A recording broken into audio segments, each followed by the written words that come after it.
नमस्ते प्रिय मित्रों। आप सभी का स्वागत है आज के परमहंस योगानंदा के साथ वार्तालाप में। और मुझे बड़ा ही आनंद है कि हम ये वार्तालाप हर दिन एक या दो वार्तालाप ले पा रहे हैं, उनको डिस्कस कर पा रहे हैं और उनमें गहराई में जा पा रहे हैं और देख पा रहे हैं कि कैसे हम इन्हें अपने जीवन में लेके आ सकते हैं। इनकी जो जो भी हमें सीखने को मिलता है इन वार्तालापों के द्वारा। तो आज का जो वार्तालाप है वो है एक कम्युनिटी के बारे में। योगानंद जी ने अपने शिष्यों को बहुत प्रोत्साहित किया था कम्युनिटीज बनाने के लिए, समुदाय। लेकिन ये पुराने ट्रेडिशनल कम्युनिटीज की तरह नहीं बोल रहे थे। वो कह रहे थे कि क्यों ना कुछ लोग जो आध्यात्मिक है, मित्र, वो साथ में मिले और जहाँ पे वो साथ में ध्यान कर सके, उनका मंदिर मतलब आंतरिक मंदिर जहाँ पे वो ध्यान करते हैं वो साथ में हो, उनका सत्संग साथ में हो, उनका परिवार वहीं पे साथ में हो, और वो जो काम करते हैं, व्यवसाय करते हैं, वो भी कहीं नजदीक हो या एक दूसरे से जुड़ा हुआ हो। जब वो अमेरिका में रहते थे तब उन्होंने कहा, वेर चर्च या टेम्पल, मेडिटेशन या जो रिलीजन कहा जाता है, स्कूल, फैमिली, वर्क, ये सब चीजें साथ में हो, तब जाके एक आध्यात्मिक समुदाय बनता है। वो क्यों? अपने शिष्यों को प्रोत्साहित करने के लिए, इसके लिए क्योंकि जैसे कि हम सब जानते हैं आज के दिन पे जो बाहरी वातावरण है, बाहरी माहौल है, वो अध्यात्म के लिए बहुत ही कठिन है। क्योंकि लोग स्वार्थी हैं, लोग एक दूसरे से लोभ देख रहे हैं कि मैं इससे कैसे फायदा उठा सकता हूँ।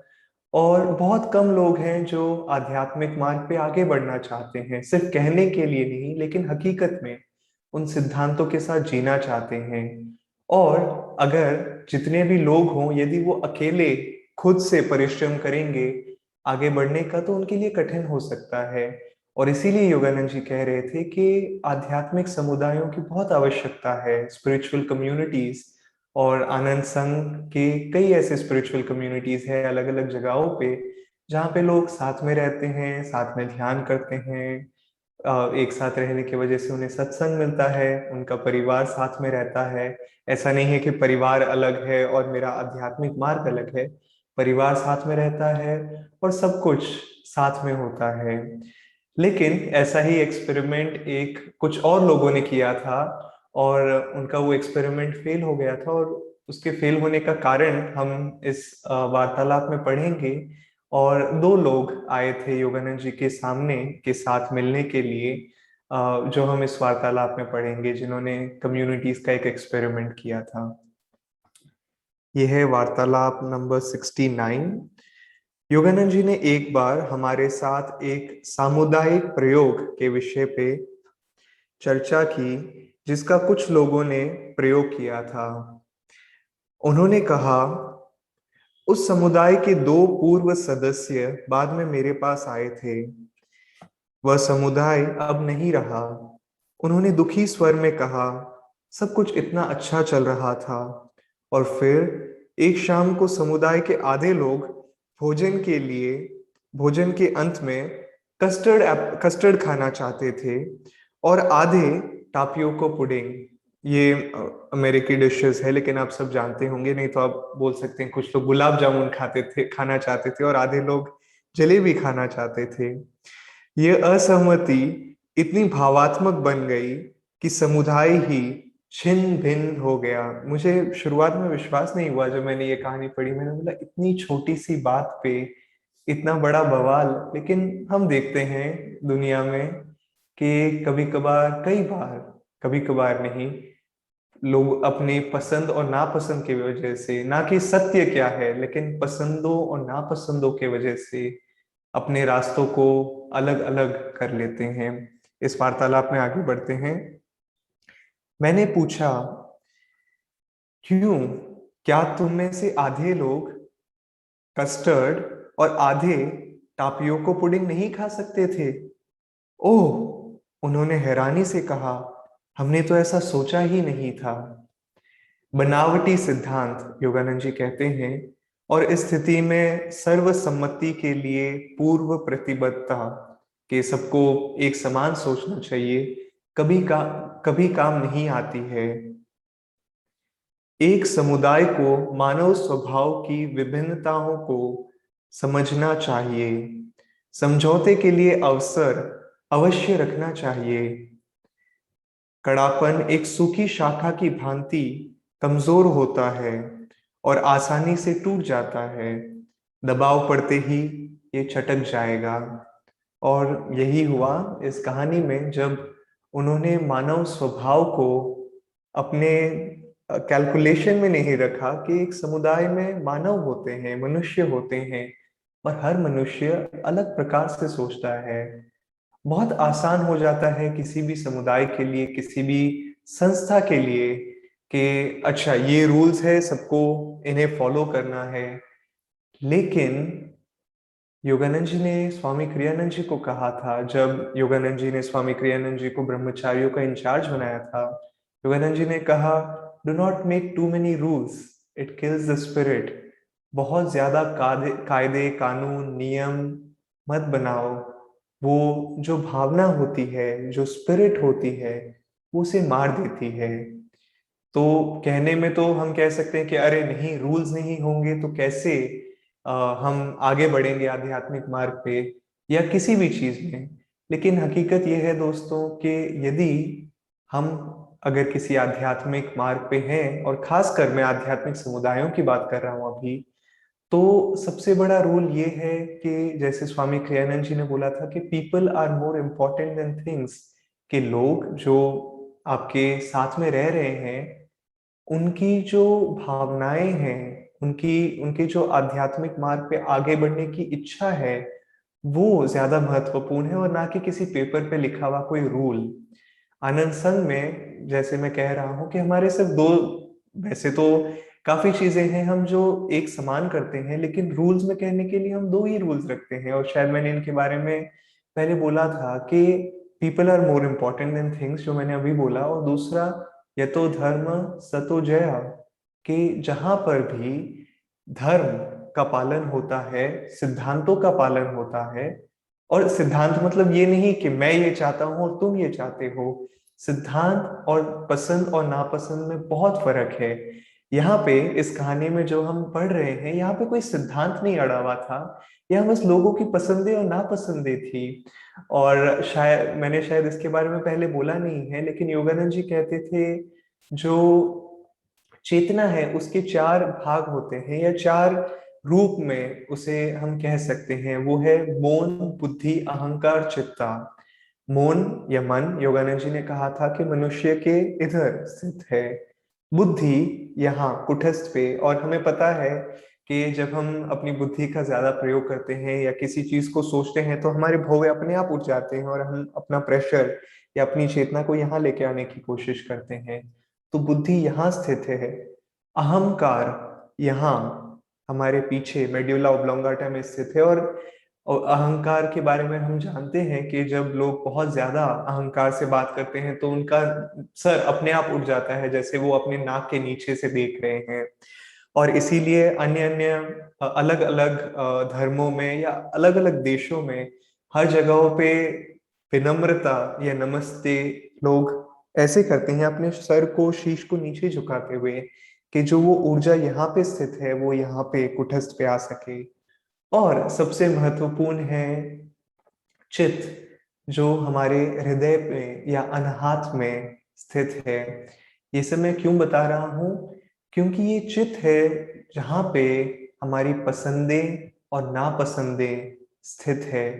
पतंजलि ने अपने अष्टांग योग को समझाते हुए कहा, योगस चित्त वृत्ति निरोध, कि जो हृदय की जो भौवें हैं, लहरें हैं, जो हृदय में पसंदे और नापसंदों की जो चित्त है, उसको समान करना, कि मुझे ये पसंद है, मुझे ये नहीं पसंद है। और पसंदों और नापसंदों की वजह से ही तो क्रोध आता है, और हम मोह और माया के उस जाल में फंस जाते हैं। और अच्छे से और स्पष्टता से समझाने के लिए, मौन में हम कह सकते हैं कि एक आईने की तरह है जो हमारा मन है।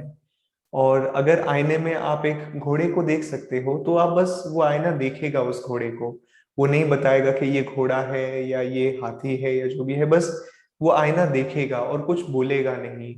लेकिन बुद्धि आती है और वो कहती है अरे वो तो एक घोड़ा है। अहंकार कहता है अरे वो मेरा घोड़ा है, वो मेरा घोड़ा है, या वो उसका घोड़ा है, या वो मेरा घोड़ा नहीं है। लेकिन योगानंद जी ने कहा और स्वामी जी ने भी कहा था, स्वामी क्रियानंद जी ने, कि यहाँ पर भी हम अभी तक मोह के जाल में पूरी तरह नहीं फंसे हैं। लेकिन जैसे ही उस घोड़े को हम देख के अपने चित्त से कहते हैं कि अरे मैं कितना खुश हूं अपने घोड़े को देख के, अरे मैं कितना दुखी हूं कि मेरा घोड़ा चला गया, या अरे मैं कितना दुखी हूं कि मेरा घोड़ा बीमार है, और वो सुख और दुख, पसंदे और नापसंदे, वो भावुक जो भावात्मक फीलिंग होती है, भावना और भावुकता में फर्क होता है, जिसके बारे में मैंने पहले भी बताया है कि भावना आवश्यक है जीवन में, क्योंकि वो भावना जैसे भक्ति भी वो हृदय से ही आती है। लेकिन जब वो भावना भावुकता में बदल जाती है, पसंदों और नापसंदों में, तब जाके हम माया के जाल में फंसना शुरू हो जाते हैं। और इधर इस कहानी में जैसे हम देखते हैं, लोग भावुकता में बह गए थे कि नहीं मुझे टापियोको पुडिंग चाहिए, नहीं मुझे कस्टर्ड चाहिए। और कितनी बार दोस्तों हम अपने जीवन में भी देखते हैं, हम भिड़ जाते हैं लोगों के साथ में या जीवन के साथ में कि नहीं मुझे ऐसा नहीं चाहिए, मेरी प्रायोरिटी ये है, मुझे ऐसे पसंद है जीवन, मुझे इस प्रकार क्यों परिस्थितियां दे रहा है। और जब तक हम अपनी पसंदों और नापसंदों में घिरे हुए रहेंगे और उन पसंदों और नापसंदों के गुलाम बने हुए रहेंगे, तब तक हम पूरी तरह से उस मोह के जाल में फंसे हुए रहेंगे और हम पूरी तरह से खुश नहीं रह पाएंगे। और खासकर जब हम लोगों के साथ में रहते हैं, हमें जैसे योगानंद जी ने कहा कि समझौते के लिए अवसर अवश्य रखना चाहिए। क्योंकि दोस्तों, और वापस मैं बोलना चाहूंगा कि जैसे हम आनंद संघ में, मैं एक समुदाय में रहता हूँ, मैं एक कम्युनिटी में रहता हूँ जहाँ कई ब्रह्मचारी रहते हैं, और हर एक ब्रह्मचारी अपने जीवन के पहले 20 या 25 साल अलग अलग वातावरण में रह के आए हुए हैं, और सबकी पसंद खाने पीने में को ले लीजिए या पहनने के लिए ले लीजिए या किस प्रकार जीते हैं, सबका व्यवहार थोड़ा अलग होता है। और यदि हम एक रूल बना दे कि सबको इसी प्रकार रहना पड़ेगा और नहीं तो नहीं, तो हम यहाँ पे जो जिस उद्देश्य के लिए आए हैं उस उद्देश्य से हम भटक जाएंगे। हमारा उद्देश्य है आध्यात्म में आगे बढ़ना, और किसी परिवार के लिए भी उद्देश्य है सुख से रहना, एक दूसरे की मदद करना और एक दूसरे के साथ प्रेम में रहना।